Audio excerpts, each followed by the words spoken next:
est-ce que vous n'avez peut-être pas servi d'infiltré pour la France? Il faut que les Africains soient formés, Ouais. on investisse dans le domaine industriel, mais on investit aussi dans le domaine humain. Et les gens qui disent que les Occidentaux font tout pour freiner le développement de l'Afrique, à mon avis, sont dans l'erreur. Je ne suis pas totalement d'accord avec ce point de vue. Les pays occidentaux ont intérêt à acheter leurs matières premières le plus bas possible. Ouais. Ça, c'est vrai. Ouais, bien sûr. Ça, je le dis. Mais de même que l'Amérique fait des droits de douane sur le vin, et ils ont intérêt aussi à ce qu'ils achètent leur vin de Bordeaux le plus bas possible. Ouais. Ça n'est pas une question coloniale. Je suis en Afrique, j'ai créé une école d'informatique, et l'école d'informatique, et ensuite, elle est revenue aux Africains. Et je ne vois pas ce qu'il y a de mauvais là-dedans. À aucun moment, je n'ai pensé faire ma vie en Afrique. D'accord. Pour une raison d'ailleurs simple, avoir des responsabilités importantes en Afrique dans un pays qui n'est pas le vôtre, vous prenez la place de quelqu'un d'autre. République démocratique du Congo, qui a découvert, d'ailleurs un peu grâce à moi, que le nombre d'entreprises qui ne payaient pas les impôts. Les proches de l'Issouba pouvaient être attaqués, d'ailleurs Sassou Nguesso a pris le pouvoir ensuite, et voir que des médecins africains qui faisaient leur études de médecine à Montpellier, Ouais. à Bordeaux, à Paris, ne revenaient pas en Afrique parce qu'il n'y a pas un équipement médical adéquat, parce qu'ils n'avaient pas une rémunération suffisante, ça m'attriste profondément. On fasse ce qu'il faut pour développer l'Afrique et ça permettra à ces Africains qui sont venus en France plutôt par force, Oui. ou par obligation, que par goût, de revenir, de retrouver leur terroir, leur famille, leur culture. Voilà. Bonjour les amis et bienvenue dans notre nouvel épisode ASM. Aujourd'hui, on va parler d'un sujet particulier. On n'est pas avec n'importe qui. Aujourd'hui, on est avec un personnage, en tout cas une personne qui a un grand parcours à nous raconter et surtout qui a vécu en Afrique à une époque où l'Afrique voyait un certain développement, une certaine évolution. On va pouvoir tout au long de l'émission parler énormément de tous les sujets de développement d'Afrique dans les années, à partir des années 70.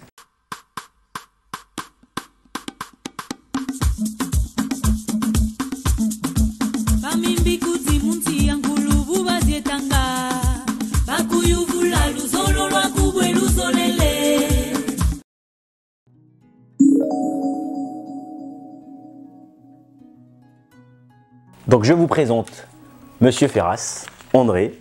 Je sais que c'est quelqu'un qui a voyagé dans beaucoup de pays, qui a été en Afrique. Alors d'abord, bonjour André. Et Bonjour Duval. est-ce qu'aujourd'hui tu peux nous parler un peu de ton parcours, de la vie de manière générale? Alors la première fois que je suis allé en Afrique, c'est en 1965 pour un stage étudiant au ministère des Travaux Publics de Bamako, au Mali. D'accord. 2 mois.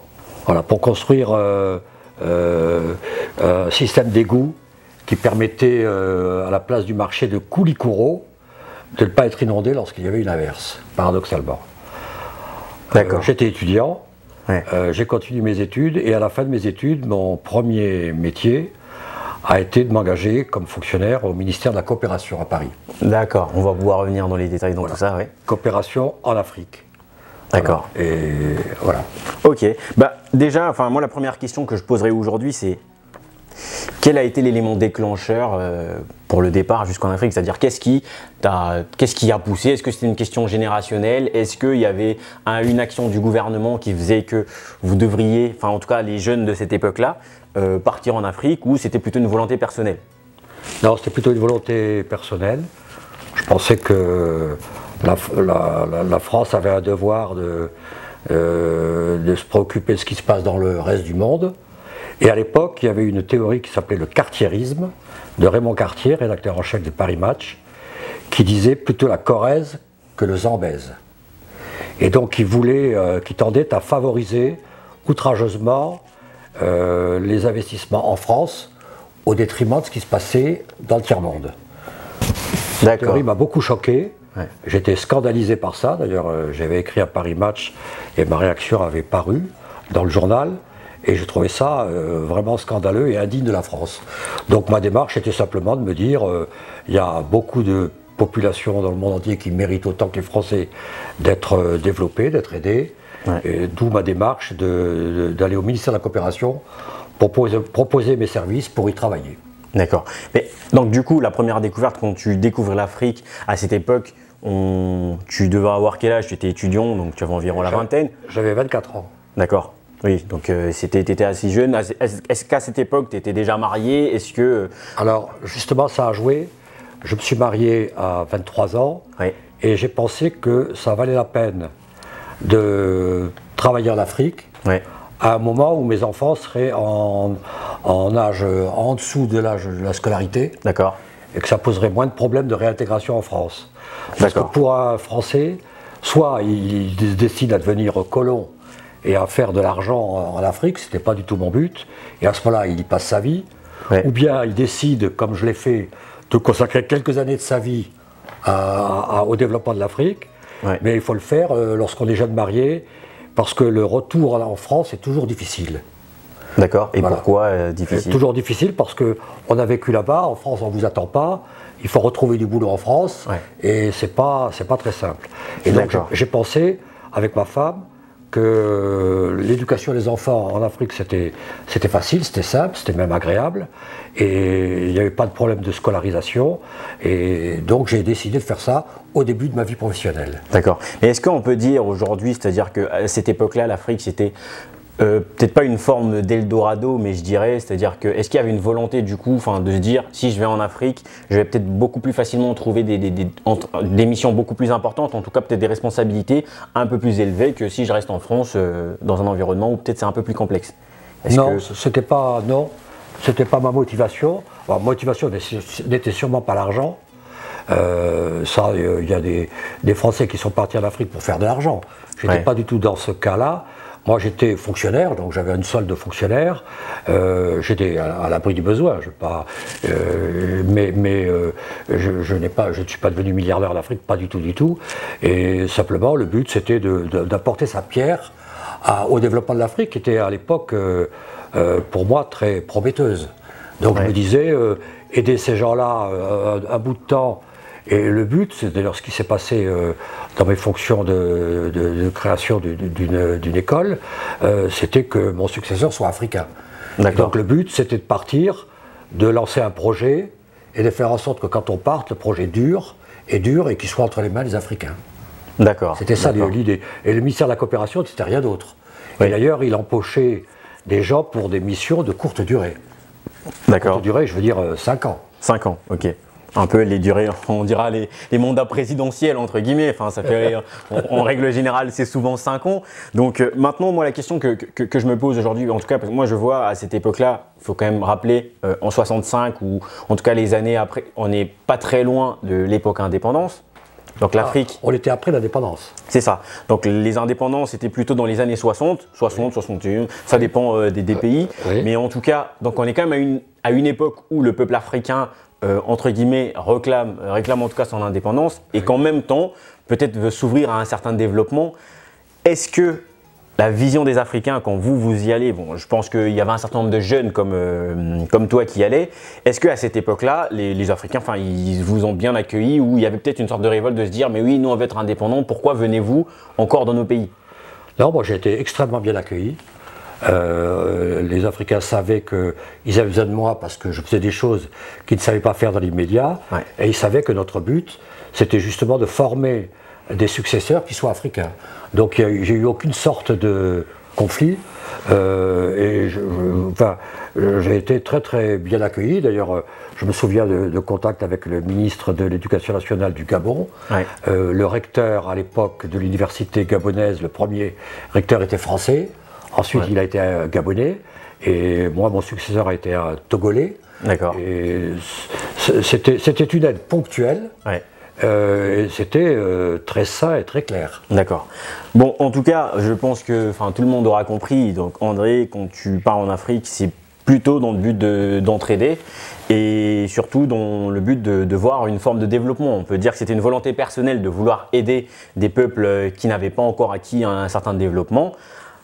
La réalité, ensuite, on sait que c'est-à-dire que même dans le monde du business, ça commence toujours par l'entraide, c'est-à-dire que les grandes entreprises, et puis derrière, grâce au travail qu'on a effectué, finalement, on a parfois un train de vie qui marche bien. Et moi, la question que je pose, du coup, le retour, c'est-à-dire quand tu retournes en France, oui. Est-ce que tu avais un meilleur train de vie, c'est-à-dire en vivant en Afrique par rapport à en France, ou est-ce que ça a été compliqué pour toi de... Non, au niveau du train de vie, il n'y a pas eu de changement vraiment. J'étais fonctionnaire, donc j'avais une petite solde. Oui. Je suis revenu en France. Par contre, en rentrant en France, j'ai eu, pas du mal, mais enfin quelques temps pour trouver du boulot. Oui. Puisque mes contemporains étudiants avaient fait 5-10 ans de carrière en France dans une entreprise, et moi j'arrivais tout nouveau. Ouais. Donc il a fallu que je reparte à la base. D'ailleurs, je suis reparti à la base, mais j'ai peut-être progressé plus vite ensuite, peut-être d'ailleurs grâce aux années passées en Afrique où j'avais acquis certaines expériences, j'avais eu certaines responsabilités, ouais, et j'avais eu une certaine ouverture. D'accord. Mais si je suis parti en Afrique, c'est que véritablement, j'étais persuadé que l'Afrique est un continent prometteur, ouais, dans lequel il y a des richesses matérielles qui ne sont malheureusement, qui ne sont toujours pas malheureusement assez valorisées, ouais, sur place, hein, et que, par exemple, il vaut mieux transformer le bois, ouais, faire des meubles, et puis vendre des meubles, que de vendre des troncs de bois. Ouais. Et donc je pensais que pour faire ça, il faut que les Africains soient formés, ouais, on investisse dans le domaine industriel, mais on investit aussi dans le domaine humain. Et moi, j'étais plutôt dans le domaine de la formation. D'accord. Dans le domaine de l'investissement pour former des Africains. Okay. Et d'ailleurs, c'est ce qui s'est passé pour ce qui concerne l'informatique. D'accord. Donc aujourd'hui, est-ce qu'on peut réellement affirmer, ou est-ce qu'on peut affirmer que grâce à l'Afrique, ou en tout cas par le biais de l'Afrique, cela vous a permis de posséder un certain patrimoine financier, ou pas du tout? Non, absolument pas, pas du tout. Je ne me suis pas enrichi en Afrique, je ne me suis pas appauvri. J'ai vécu, j'ai donné de quoi vivre à ma famille, j'avais une femme et 2 enfants à cette époque-là. Et non, je ne suis pas revenu plus riche en Afrique que je n'y étais parti. Pas du tout, j'étais fonctionnaire, je vivais bien en Afrique, on a eu des loisirs agréables, je suis allé dans la réserve de Ouaza, ouais, on a fait du tourisme un peu en Afrique, je suis allé de Libreville à Brazzaville en Land Rover, ouais, j'ai découvert l'Afrique, c'était passionnant, mais non, je ne suis pas revenu avec un patrimoine financier du tout. Je n'étais pas du tout dans cette catégorie de Français qui partent en Afrique pour faire de l'argent.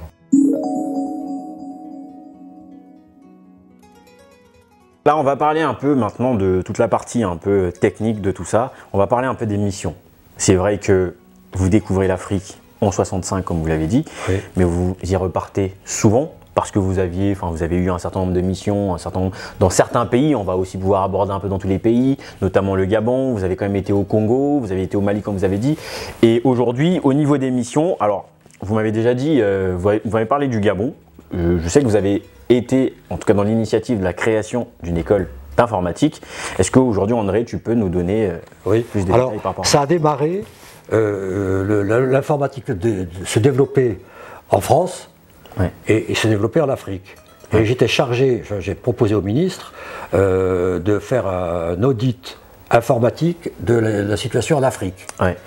J'y suis allé, je me suis rendu compte avec horreur qu'il y avait des ordinateurs importants dans certaines grandes entreprises ou ministères, ouais, et qui ne servaient à rien ou qui ne servaient que comme des machines à calculer. D'accord. Qu'il y avait des sociétés de services qui se faisaient beaucoup d'argent, ouais, mais que l'utilité pour l'Afrique était quasiment nulle.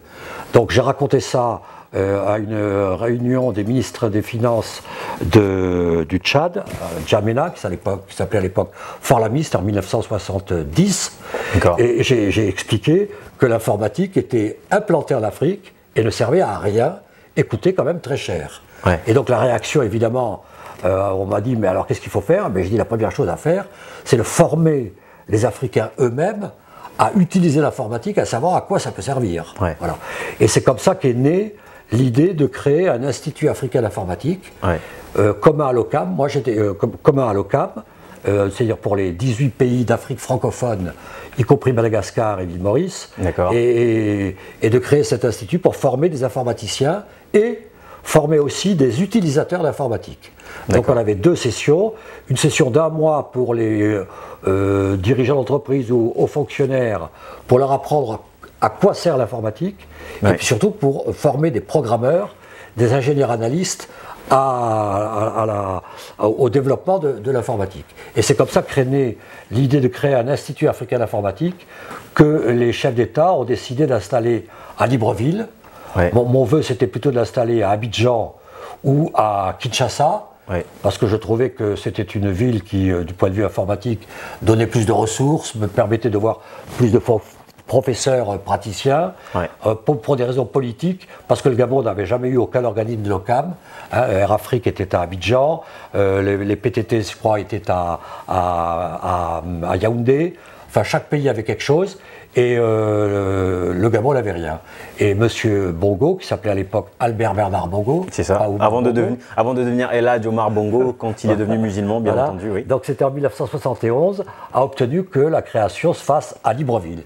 Et c'est comme ça que, ayant préparé le projet, Ouais. on m'a demandé, enfin les Africains m'ont demandé de le diriger pour le démarrage. D'accord. De le lancer et le démarrer. Et l'Institut a été inauguré le 1er novembre 1971. Le à 1er Libreville. novembre. Donc quand même, il faut quand même le rappeler, le 1er novembre 1971, il faut savoir que dans le monde, il y a quand même une réalité, dans le monde, l'informatique n'est pas développée à cette époque-là. C'est-à-dire que l'Afrique est en train de découvrir l'informatique, Oui. mais il y a déjà énormément de pays qui sont aussi en train de découvrir l'informatique. Bien sûr. Donc à cette époque-là, on peut quand même affirmer que l'Afrique n'avait pas tant de retard que ça, d'un point de vue informatique. Si, un peu quand même, pour la raison que des ordinateurs curieusement importants étaient installés Ouais. et ne servaient à rien. D'accord. Tandis que dans les pays développés, quand ils étaient installés, C'est ils ne pour servaient servir à pas quelque comme des machines à imprimer. Ouais. Là, je me souviens du ministre des Finances du Congo, Kinshasa, Oui. République démocratique du Congo, qui a découvert, d'ailleurs un peu grâce à moi, que le nombre d'entreprises qui ne payaient pas les impôts. D'accord. Et en sortant les fichiers. Ouais. Mais ce n'est pas une utilisation de l'informatique. Il suffit Ouais. de regarder les fichiers manuels de là, Ouais. le nombre d'entreprises qui payent les impôts, plutôt que ceux qui n'en payent pas. Ouais. Et l'informatique, ça a plus d'utilité que ça. Oui, bien sûr. Donc, quand même, il y avait déjà un retard dans l'usage de l'informatique. Voilà. Et est-ce que à cette époque-là, on est quand même dans les années 70, est-ce que les Africains étaient curieux à découvrir l'informatique? C'est vrai qu'il y a cette initiative Oui. de vouloir mettre en place cette stratégie de formation. Est-ce que le peuple africain avait cette curiosité, avait vraiment envie de découvrir du coup l'informatique? Le peuple, peut-être pas, parce qu'il ne le connaissait pas, mais Ouais. les gens avec qui je travaillais, les cadres Ouais. africains, c'est avec eux que je travaillais, les cadres de la fonction publique ou les cadres de l'entreprise privée, oui, ils étaient très friands. D'abord, beaucoup d'entre eux avaient fait des études en Europe, Ouais. donc l'informatique commençait à démarrer, ils le savaient, ils se renseignent. Oui, ils étaient friands d'informatique. D'accord. Mais de toute façon, les Africains ont toujours été friands de nouveautés. Et qu'en est-il aujourd'hui de cette école qui a quand même été créée dans les années Alors- 71? Est-ce que tu gardes encore des informations? Est-ce que tu sais si l'école existe même? C'est la question Oui, que oui. je me pose moi-même. Est-ce que ça existe encore aujourd'hui? Alors oui, ce qu'il y a, c'est qu'à l'époque, c'était l'Institut africain d'informatique commun à tous les pays de l'OCAM. D'accord. Et donc, on accueillait des étudiants depuis le Sénégal, la Côte d'Ivoire, le Togo, le Bénin qui était devenu, le Dahomey qui était devenu le Bénin, le Tchad, enfin, il y avait le Maurice et Madagascar.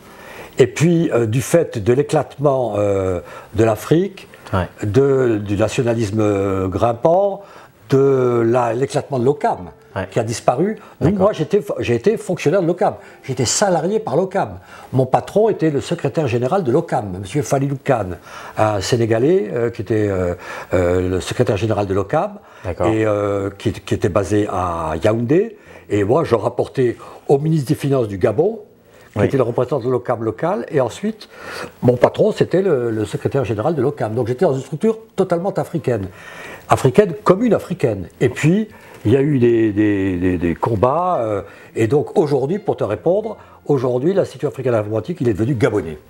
Et D'accord. il forme des cadres informatiques pour le Gabon, et pour le Gabon Seul. uniquement. Voilà. Le rêve de l'unité africaine a un peu disparu. Et maintenant, c'est devenu... Et je sais qu'il existe des instituts de formation dont je me réjouis, d'ailleurs en Côte d'Ivoire, au Sénégal, un peu partout, ce qui est assez normal. Nous, on avait démarré un institut unique parce qu'il n'en existait pas du tout. Ouais. Et donc, on a fait ça pour démarrer. Et d'ailleurs, certains de nos étudiants Ouais. ont créé eux-mêmes des instituts dans leur propre pays. Ce qui était très bien. De très belles initiatives, justement. C'était la vocation, oui. Ok. Oui. Et aujourd'hui, c'est vrai qu'on a parlé donc, de cette découverte dans les années 71. Les gens n'avaient pas beaucoup plus de motivation que ça. Après, je dirais aussi une chose, c'est-à-dire d'un point de vue technique, l'informatique, même dans des pays occidentaux, à cette époque-là, c'était pas pour le peuple. C'est-à-dire c'était plus dans le monde industriel, j'ai envie de dire. Oui. Voilà. Et donc, je pourrais à ce moment-là affirmer que l'écart n'était pas… il y avait un écart, bien entendu, et il était peut-être large. Et est-ce qu'aujourd'hui, c'est-à-dire l'écart s'est encore plus agrandi que rétréci? Parce que moi, je fais le constat, en tout cas, de la vision, quand j'entends quand même les propos en 71, quand même, on commence à donc 71, ça fait quand même aujourd'hui plus de 50 ans, exactement. Donc, on est quand même à un demi-siècle que les Africains se donnent à l'informatique. Ils sont motivés, ils ont envie d'apprendre. Alors, pas le peuple, bien entendu, mais en tout cas, les élites, si on peut le dire comme ça, en tout cas, ceux qui ont les moyens techniques et financiers. Et donc, aujourd'hui, 50 ans plus tard, on se rend compte, alors il y a quelques exceptions de certains pays, surtout les pays un peu anglophones, au Nigeria, il y a un peu plus de développement. Mais là, en l'occurrence, déjà, l'OCAM, c'était pour les pays francophones. Et est-ce que tu as une vision, est-ce que tu te rends compte, je sais peut-être que tu ne te rends pas compte, mais de l'écart qui existe aujourd'hui sur la maîtrise de l'informatique, entre guillemets, par la population, en tout cas par les peuples, entre les Occidentaux et les Africains? Ah oui, non, c'est clair que l'écart s'est agrandi. Parce qu'il y a l'informatique, et ensuite c'est devenu la numérisation, c'est-à-dire l'usage des systèmes d'information pour le grand public. Et là, c'est clair que l'écart est gigantesque, beaucoup plus important qu'avant, parce que si les entreprises, les administrations se sont équipées de systèmes informatiques pour avoir un système d'information beaucoup plus réactif et qui gère beaucoup plus d'informations, l'usage de la numérisation, c'est-à-dire commander une pizza par téléphone comme on le fait maintenant, ou un taxi, ça c'est absolument gigantesque. Donc l'économie numérique, là, oui, l'écart s'est probablement agrandi. Bon, j'ai un peu perdu la main depuis tout ce temps-là, mais je vois quand même que, oui, l'écart, pour te répondre, je pense que l'écart s'est agrandi. D'accord. Est-ce qu'aujourd'hui, on peut affirmer que la politique des chefs d'État africains était plutôt, du coup, de toujours contrôler le peuple, donc puisque, on le sait, plus l'informatique va se développer dans un pays, là on parle à l'occurrence pour des dictateurs, bien entendu. Lorsqu'on veut avoir un peu plus de contrôle, donc on va essayer de trouver des moyens de restreindre les libertés. Est-ce qu'aujourd'hui, on peut dire que c'est plutôt une politique des dictateurs de vouloir contrôler le peuple, qu'ils n'ont pas mis une politique de développement d'un point de vue informatique, ou est-ce que ce sont les Occidentaux, entre guillemets, on va dire les Occidentaux, des lobbies, si on peut le dire comme ça, qui se sont dit que pour freiner l'évolution de l'Afrique, il valait mieux peut-être qu'on reste un peu au même endroit, c'est-à-dire au même niveau d'un point de vue informatique. Alors, à mon sens, c'est une grave erreur de considérer que les Occidentaux auraient intérêt à ce que l'Afrique ne se développe pas. J'ai été, après avoir été fonctionnaire au service de l'Afrique, j'ai dirigé une compagnie maritime de navigation qui avait des intérêts en Afrique. L'intérêt des Occidentaux, c'est que l'Afrique se développe. Et les gens qui disent que les Occidentaux font tout pour freiner le développement de l'Afrique, à mon avis, sont dans l'erreur. Même d'un point de vue capitaliste, égoïste, total, une entreprise a intérêt à ce que d'autres continents se développent, parce que ça fait des marchés supplémentaires. Et donc, je ne crois pas du tout à la thèse des Occidentaux qui auraient un intérêt à ce que l'Afrique s'appauvrisse. Les Occidentaux ont intérêt à ce que l'Afrique soit plus riche. Parce que si l'Afrique est plus riche, il y a plus de consommateurs. Les consommateurs, ils achètent des produits sophistiqués. Ils vont les acheter où? En Europe ou en Amérique. Et donc, je vois ça dans la presse. Je pense que c'est une erreur. Les Occidentaux ont objectivement aucun intérêt à ce que l'Afrique ne se développe pas. Au contraire, ils ont intérêt à ce qu'elle se développe parce que ça leur fait des marchés supplémentaires. Et les ciments Lafarge, IBM, tout ce que vous voulez, ils ont intérêt à avoir en Afrique des marchés supplémentaires. Par contre, la question des politiques, des chefs d'État qui veulent contrôler leur population, moi je n'ai pas beaucoup de compétences là-dessus, je ne sais pas dire. Je me souviens à l'époque où j'y étais, que les chefs d'État, au contraire, faisaient tout pour développer leur pays. Et d'ailleurs, ils étaient contents que la France leur propose des professeurs, des médecins, des ingénieurs, pour développer des télécommunications, des routes, des chemins de fer. Ils étaient très contents de ça, des informaticiens. Ouais. Donc maintenant, la question plus politique de savoir si les chefs d'État actuels, dont beaucoup sont des dictateurs, qui en plus de ça s'auto-perpétuent de façon incroyable et à mon avis extrêmement néfaste, ont intérêt à museler leur peuple et utilisent les systèmes informatiques. Je ne sais pas quel est le degré, comme en Chine, d'interdiction de Facebook, de contrôle de l'information. Je n'ai pas de compétences pour dire ça. D'accord. Après, moi, je voudrais quand même rebondir sur un point, parce qu'André, tu venais justement de dire que les Occidentaux n'ont pas un intérêt à freiner l'Afrique. Je ne suis pas totalement d'accord avec ce point de vue, et je vais essayer d'évoquer, puisque je préfère l'évoquer maintenant. Pourquoi? Parce qu'il y a quand même une partie, il faut le dire. Je vais prendre un exemple très simple d'un pays comme la Côte d'Ivoire. On a donc la Côte d'Ivoire et le Ghana qui se battent encore pour essayer d'augmenter le prix du cacao. Donc je comprends cette vision, bien entendu, pour ceux qui y voient en tout cas c'est-à-dire un marché potentiel dans le cadre du développement de l'Afrique, oui. Maintenant, ceux qui vont pour prendre des ressources, des matières premières, je prends le cas de fabricants de téléphones portables, le cas des gens qui vont faire maintenant des voitures électriques, qui pour des matières premières, en tout cas des ressources, je sais peut-être que tu n'es pas au courant, il y a des mineurs par exemple en RDC qui sont torturés, qui travaillent pour extraire le cobalt. Ça ne se passe pas seulement en Afrique, ça arrive souvent en Asie. Et c'est-à-dire ceux-là n'ont aucun intérêt à ce que l'Afrique se développe, parce que si l'Afrique se développe, à ce moment-là, il va y avoir un contrôle sur ces ressources-là. Et s'il y a un contrôle, c'est bien beau de vouloir qu'un marché s'ouvre pour vendre, mais si derrière la matière première coûte maintenant beaucoup plus cher, à ce moment-là, peut-être ce serait pas rentable de fonctionner de cette façon-là, que l'Afrique se développe. Donc c'est un peu l'avis que j'ai aujourd'hui. Je comprends, bien entendu, qu'il y a voilà. Que quand un acheteur de cacao, il fait tout pour que le prix d'achat soit le plus bas possible. Et le vendeur, il fait tout pour que le prix de vente soit le plus haut possible.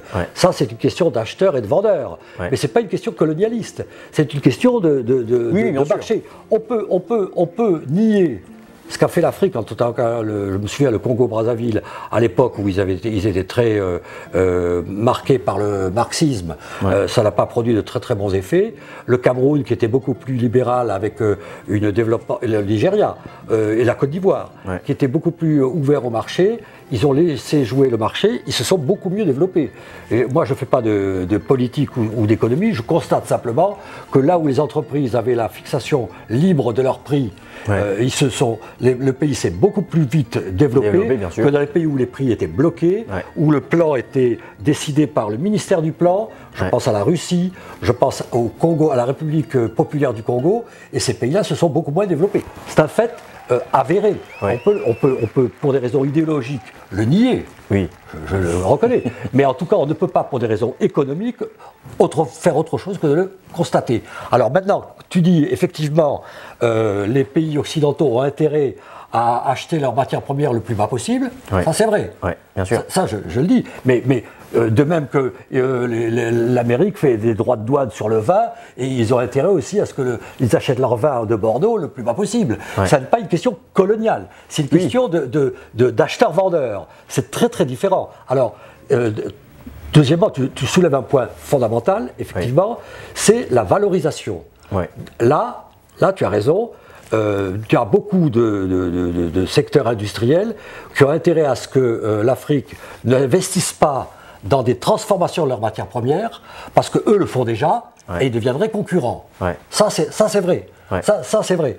Mais cela étant, l'expérience a montré, en Europe, c'était l'Union européenne, la Pologne, la Hongrie, tous ces pays-là qui se sont développés, les pays riches s'enrichissent encore plus quand les pays tiers, voisins ou non voisins, se développent aussi. C'est un fait mondialement constaté. C'est l'OMC, que beaucoup critiquent, mais je trouve de façon un peu excessive. Le fait que des pays se développent est un gagnant-gagnant. Voilà. C'est gagnant pour le pays d'Afrique lorsqu'il transforme ses matières premières sur place, mais c'est in fine gagnant aussi pour les pays occidentaux qui ont des partenaires qui ont un pouvoir d'achat meilleur et qui peuvent acheter davantage de matières premières. Pas pour l'industrie concernée, oui, bien sûr, mais pour les autres concernés. Les autres industries, bien sûr. Donc les amis, vous aurez compris que voilà, c'est une question qui est toujours très complexe aujourd'hui. Enfin, cette question, justement, elle touche l'économie. Donc forcément, on va voir d'un côté des gens qui aimeraient bien que cette économie se développe sur l'Afrique, en Afrique en tout cas, et de l'autre, des gens qui savent qu'en fait, plus l'Afrique va se développer, ça va être un peu compliqué par rapport à leur industrie. Maintenant, André, on va pouvoir parler des autres postes que tu as pu occuper, parce qu'au-delà du poste, en tout cas, la mission que tu avais en informatique, tu as aussi travaillé, en tout cas, tu as géré à l'époque Delmas Vieljeu. Oui. Si tu peux déjà nous rappeler ce que c'est Delmas Vieljeu, quelles ont été en réalité les missions à cette époque-là. Oui, Delmas Vieljeu est une compagnie maritime nord-sud. Donc, dont l'essentiel du métier, c'est d'importer d'Afrique des produits, la plupart du temps assez basiques, matières premières, et du sud vers le nord, donc de l'Afrique vers l'Europe, et de l'Europe vers le sud, de transporter des voitures, des produits manufacturés. Voilà. Et donc c'est une compagnie qui faisait aussi le transport d'Afrique vers l'Amérique et d'Afrique vers l'Asie. En tout cas, l'Afrique à cette époque, dans les années 70-80, était en plein développement. Ah oui, c'était un plein développement, c'était même un plaisir, c'était même une motivation pour moi de me dire on va dans un continent qui dans 30 ans, dans 40 ans sera bien plus développé.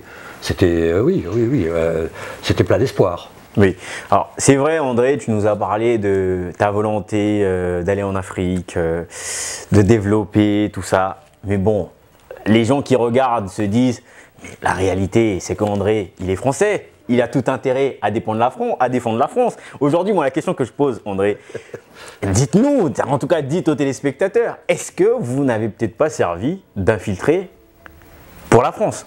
C'est la question qu'on va répondre tout à l'heure dans la troisième partie.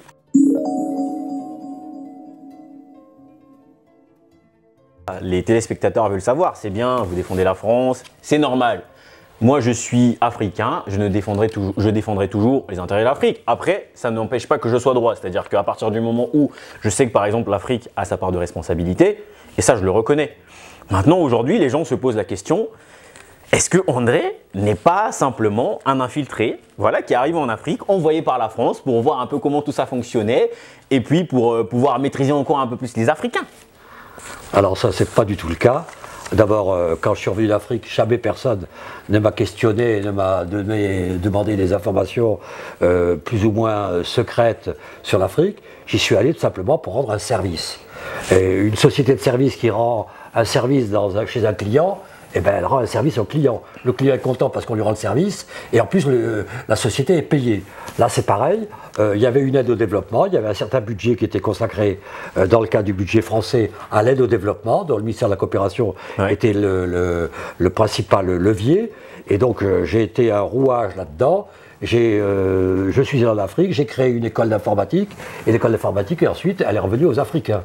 Et je ne vois pas ce qu'il y a de mauvais là-dedans. Je pense que c'est excellent, et je pense aussi que l'aide au développement que fait la France, c'est une aide qui lui rapporte. C'est-à-dire c'est une aide qui est un service qu'on rend aux Africains, si ça l'utilisait, ce qui n'est pas toujours le cas, pour des raisons politiques que tu as évoquées, mais c'est une aide qu'on apporte et qui permet ensuite aux Africains de se développer par eux-mêmes, et en même temps, ça permet à des sociétés françaises de s'installer en Afrique, et donc d'avoir des positions françaises en Afrique.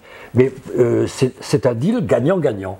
La France investit en Afrique, dans des scieries, dans des forages pétroliers, dans toutes sortes dans des compagnies de navigation. Et en même temps, les Africains sont contents d'avoir du pétrole, de pouvoir le vendre, de commercialiser du bois et de recevoir des marchandises et d'expédier ses propres marchandises grâce à ces sociétés, effectivement, françaises. D'accord. Et donc justement, lorsqu'on a un individu africain qui emmènerait certainement des problèmes au fait que l'économie du pétrole soit touchée, la France a tout intérêt de défendre son économie en envoyant par exemple un dictateur faire la guerre à ce monsieur. On va parler de Lissouba justement au Congo-Brazzaville, parce que Lissouba, tu l'as quand même connu. connu. Le président Lissouba. Le président Lissouba, tu l'as quand même connu. Oui. Tu l'as vu, donc on va pouvoir. Comment s'est déjà déroulé, premièrement, le contact avec Lissouba? Bon, toi, tu partais pour les formations. Tu as quand même rencontré, à cette époque, je vais quand même rappeler aux téléspectateurs, pour ceux qui ne savent pas, Lissouba, Pascal Lissouba, c'est un ancien président du Congo-Brazzaville entre l'année 1992 à l'année 1997. Donc, c'était un bon président qui avait une bonne vision, en tout cas pour le Congo à cette époque-là, et qui avait commencé en fait à mettre des conflits entre le Congo et la France sur des contrats de pétrole. Je ne vous en dirai pas plus. André, comment ça s'est passé le contact avec Lissouba? Ah, excellent. D'abord, je n'étais pas dans le cadre de l'Institut africain d'informatique. Là, j'étais en tant que président de Delmas Villejeu. D'accord. Donc, on est allé le voir pour lui demander de développer le port de Pointe-Noire. Ok. Et pour augmenter le trafic qu'il pouvait y avoir, dans lequel nous, on pouvait apporter notre pierre, puisqu'on avait une agence à Pointe-Noire, et puis on avait des bateaux qui y allaient et qui revenaient. Et l'entretien s'est extrêmement bien passé. Simplement, il y a eu un truc absolument incroyable. C'est à l'époque où les cobras se bagarraient avec à Brazzaville. Oui. Il y avait les cobras et les ninjas. Les ninjas, les cocoys, oui, il y avait pas mal de il y avait la guerre civile. Oui. J'avais un copain étudiant avec qui je m'entendais très très bien, qui avait été directeur général du chemin de fer Congo-Océan. Oui. CFCO. Comment? CFCO, c'est comme ça qu'ils appellent ça, oui. Que j'ai invité à dîner et qui était conseiller personnel pour les transports de Lissouba. D'accord. Je l'ai invité à dîner parce que je ne l'avais pas vu depuis 15 ans. Et il m'a dit, écoute, si tu veux m'inviter à dîner, c'est très très gentil, je viendrai volontiers. Mais il faut que tu viennes là me chercher en voiture et que tu me ramènes, parce que sinon je ne serai pas en sécurité. Ah bon? Pourquoi? Comme moi, blanc, oui. Je suis allé chercher au village, à Cocody, non pas à Cocody, monsieur plus du C'était à Brazzaville, mais... À Brazzaville, dans la ville africaine, oui. En taxi. Je suis allé chercher, je l'ai ramené, et il se considérait en sécurité parce qu'il savait qu'il ne serait pas attaqué. D'accord. Parce que les proches de Lissouba pouvaient être attaqués. D'ailleurs, Sassou Nguesso a renversé, a pris le pouvoir ensuite. Et donc l'entretien avec Lissouba, à part ce dîner assez cocasse avec mon copain, oui. C'est extrêmement bien passé. Sauf que pendant l'entretien, oui. Il y a une coupure de courant. Ah. Et on s'est retrouvés... Dans le palais présidentiel. Il y avait donc le ministre des Transports, le conseiller au transport, le président de la République. Enfin, on était à peu près une dizaine dans son bureau. Et tout d'un coup, le noir absolu. Ok.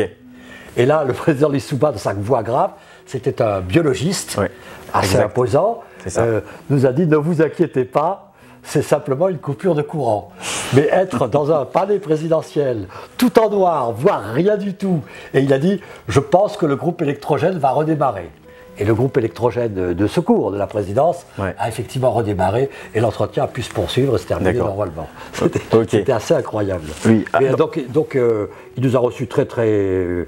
positivement, j'ai eu aucun problème. Oui, donc c'était un homme, en tout cas vous avez vu que c'était un homme sympa. Ah oui, oui, très très agréable. Oui, vous avez justement, tu as abordé le point où ton ami, qui ne pouvait pas traverser Brazzaville, à l'occurrence, à cause des tensions qu'il y avait et qui avait peur de se faire prendre. Donc, là, on est quand même déjà à une époque où les tensions montent dans le pays, parce que monsieur Denis Sassou Nguesso, en tout cas à ce moment-là aussi, réclame le pouvoir entre guillemets, si on peut le dire comme ça.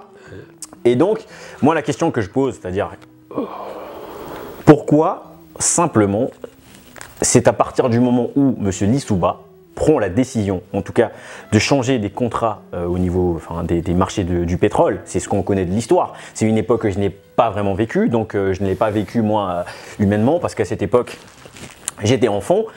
Pourquoi c'est seulement à ce moment-là que, bizarrement, il y a un retour, il y a une guerre, bien entendu. Alors, entre les ondits et ce qu'est la réalité, c'est toujours difficile, mais tout le monde, en tout cas les arguments qu'on a entendus partout dans l'Afrique, c'est que à l'époque, sur le pétrole, c'était Elf, que Elf avait quelque chose à voir avec cette révolution. On parle même de certains, je l'ai cité tout à l'heure, les cobras, les ninjas, donc il y avait des éléments qui recevaient des armes qui ne venaient pas justement des forces militaires du pays, donc qui venaient des forces extérieures, alors peut-être aussi des alliés tout autour du Congo. Aujourd'hui, pour certaines personnes, on considère que ça a été instrumentalisé par la France parce que M. Lissouba, voulait à tout prix gagner un peu plus de pourcentage dans le pétrole. Et donc c'est pour ça que dans mon argument, dans la question d'avant, je disais justement, est-ce qu'il y a toujours un intérêt à ce que l'Afrique se développe comme on l'imagine?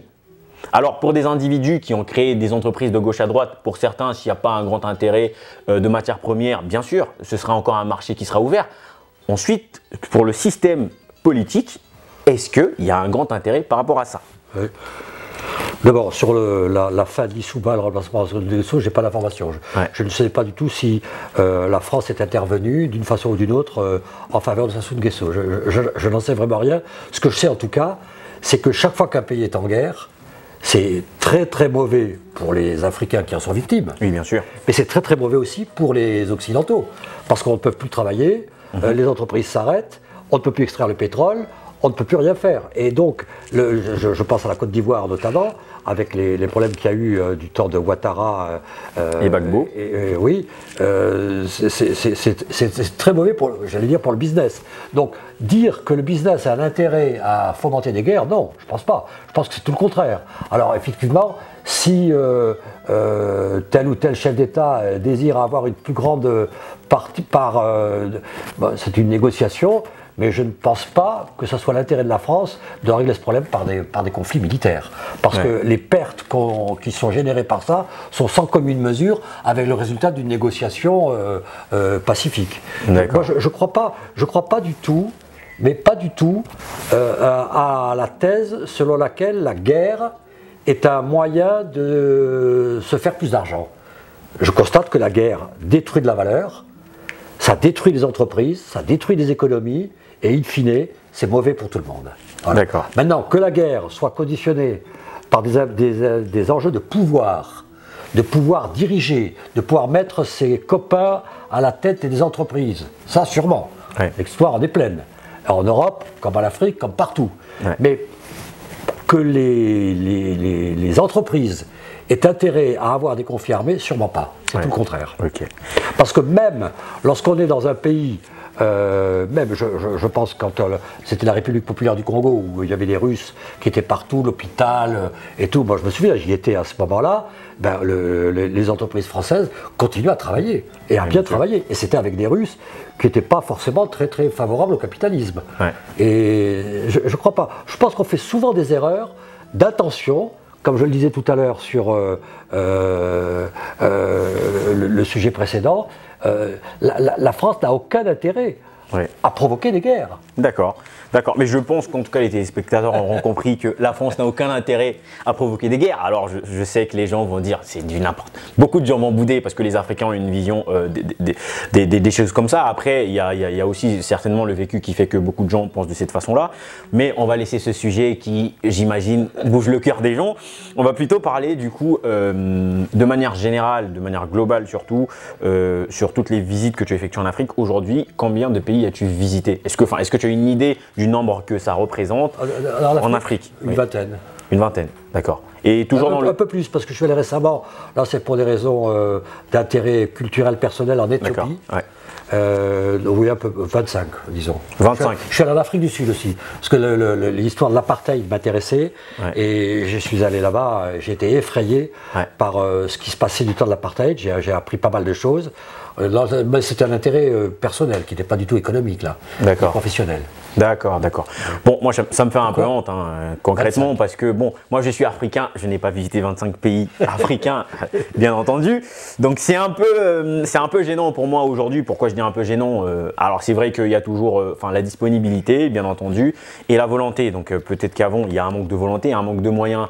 Et forcément, André, les 25 pays, tu ne les as pas visités en 5 ans. Donc, j'aurai le temps, en tout cas, pour visiter tous les pays africains. Et surtout que là, je suis dans une grande volonté de visiter tous les pays africains. Et pas seulement pour du tourisme, mais surtout de découvrir vraiment la culture dans sa profondeur. Est-ce qu'aujourd'hui, on peut affirmer que, entre les années 80 et les années 90, par rapport à aujourd'hui, l'Afrique a vraiment régressé? Alors, je ne pouvais pas soupçonner, quand j'y étais, qu'un chef d'État, il y avait l'exception d'Houphouët-Boigny. Qui est vraiment une exception, qui est un personnage tellement incroyable que je veux pas. C'est une exception. Mais sinon, je suis effrayé de voir à quel point les chefs d'État en Afrique n'ont pas pratiqué le renouvellement. ils sont restés en place tout le temps. Et ça gangrène. Oui. Ça gangrène, ça tue les initiatives. Pour moi, c'est l'horreur absolue. Oui. C'est la pauvreté absolue. Je pense que l'Afrique est victime de la corruption qui a entraîné le maintien de toujours les mêmes élites au pouvoir. C'est tragique. On a le cas au Gabon où c'était Monsieur Bongo qui aujourd'hui c'est son fils. Au Togo c'est un peu la même chose. C'est même pas son fils d'ailleurs. Hein. Quand vous voyez le père et le fils, vous pouvez vous poser des questions. Hein. Mais ça ne peut pas être le fils. Oui. Moi j'ai connu Omar Bongo qui me mettait des talons toujours beaucoup plus grands. Ouais. L'ambassadeur de France à l'époque, qui était beaucoup plus grand que lui, a été renvoyé parce qu'il ne supportait pas d'avoir un ambassadeur plus grand que lui. Oui. Ce que je peux comprendre d'ailleurs. C'est vrai que cette question chauffe déjà au Gabon. Quand on voit Ali Bongo, je ne suis pas généticien ni historien, mais vraiment, il faudra qu'on m'explique 2 fois plutôt qu'une qu'il peut être son fils. Ça me paraît impossible. Oui, mais André, Omar Bongo n'a pas fait le fils tout seul, avec une femme. Donc il faut partir du principe où, du côté de la femme, génétiquement, ils n'avaient pas un problème. Qu'on me monte la mer. Bon, vous aurez compris, en tout cas, parce que c'est vrai que cette question, même au Gabon, moi j'y ai été, même au Gabon, cette question, elle chauffe. Ouais, où parfois on accuse le président de la République de ne pas être le fils de Monsieur Bongo. C'est compliqué. Mais on va pas en tout cas s'étaler sur ce sujet. En tout cas, moi la question que je voulais poser, c'est est-ce qu'à un moment donné, la vie en Afrique, quand tu as découvert l'Afrique, tu y as vécu, est-ce que ça t'a plu? Est-ce que ça pouvait être un continent où tu t'es dit je pourrais passer toute ma vie ici, ou dans ta tête psychologiquement tu t'étais dit non, je viens, je fais ce que j'ai à faire, ensuite je rentrerai chez moi parce que c'est un devoir? Alors ça, ma réponse est très claire. À aucun moment je n'ai pensé faire ma vie en Afrique. D'accord. Pour une raison d'ailleurs simple, c'est que moi j'avais de l'ambition. Oui. Okay. Je voulais avoir des responsabilités importantes dans la vie. Oui. Et avoir des responsabilités importantes en Afrique, dans un pays qui n'est pas le vôtre, vous prenez la place de quelqu'un d'autre. Ouais. Et ça s'appelle le colonialisme en plus. Ouais. Et donc pour moi, c'était évident que j'y allais pour donner un coup de main temporaire et que je revenais faire ma vie et ma carrière en France. Pour des raisons à la fois politiques vis-à-vis de ces pays et pour personnel aussi, puisque je n'aurais pas été bien. Ou alors, je me transformais en colonialiste. Oui. Et ça, c'était pour moi juste impensable. Donc non, à aucun moment je l'ai pensé. En plus, il y avait un autre problème. Ma femme n'aurait jamais accepté, parce qu'elle est devenue critique de cinéma, elle était irlandaise, très attachée à la culture européenne. Elle n'a pas tellement... Moi, j'ai adoré l'Afrique. J'ai adoré y vivre, j'ai beaucoup aimé ces années-là, elle beaucoup moins. En plus, elle souffrait de la chaleur, donc elle avait des problèmes de santé. Et donc, pour des raisons à la fois familiales, professionnelles et éthiques, de valeurs, jamais j'aurais pu... Cette question est fondamentale. Pourquoi elle est fondamentale? Simplement parce qu'on voit justement énormément d'Africains qui vont en Occident, d'autres c'est légitime parce qu'ils y voient une certaine image du développement.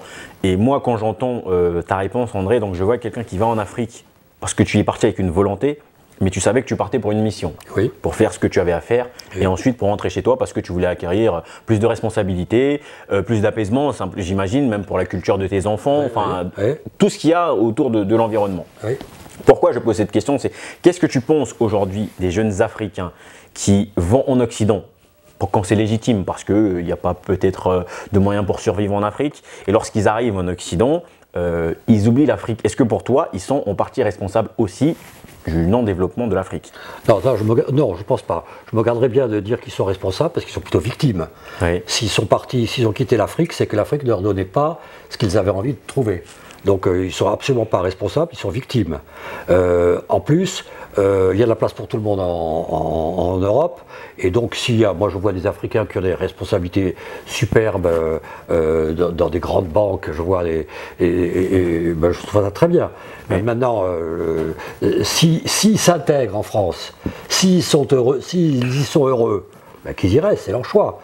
S'ils y sont malheureux, effectivement, c'est dommage. C'est pour ça que je dis que non seulement l'aide au développement faite par la France est une bonne chose pour les Africains, est une bonne chose pour la France, mais surtout, en plus, ça permet à ces Africains dont tu parles de se dire je peux revenir en Afrique parce qu'il y a de quoi faire, il y a des investissements, il y a des choses à construire, et j'y vais.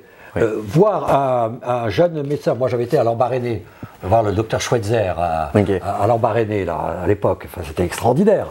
Et voir que des médecins africains qui faisaient leur étude de médecine à Montpellier, à Bordeaux, à Paris, ne revenaient pas en Afrique parce qu'il n'y a pas un équipement médical adéquat, parce qu'ils n'avaient pas une rémunération suffisante, ça m'attriste profondément. Et là, effectivement, c'est une perte pour l'Afrique. Maintenant, de les rendre responsables, non, je ne les rends pas responsables, je les rends plutôt victimes. Et je dirais, par contre, c'est le devoir des Africains, supprimer la corruption, changer les élites, faire de la démocratie, faire de la libre entreprise où chacun peut gagner sa vie honnêtement avec des prix de marché.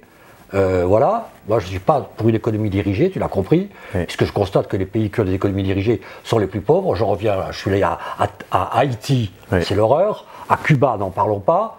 La Russie, j'y suis allé aussi, c'est quand même un pays extrêmement pauvre. M. Poutine peut raconter ce qu'il veut, c'est un pays extrêmement pauvre. Tous les pays dirigés et dirigistes sont plus pauvres que les autres. Alors maintenant, on fasse ce qu'il faut pour développer l'Afrique, et ça permettra à ces Africains qui sont venus en France, plutôt par force, ou par obligation, que par goût, de revenir, de retrouver leur terroir, leur famille, leur culture. Voilà. Donc les amis téléspectateurs, vous l'aurez compris, comme l'a dit André lui-même, il est parti en Afrique parce qu'il avait une mission. Il a rempli sa mission. Il savait que pour la bonne éducation de ses enfants, il fallait que ses enfants vivent en France.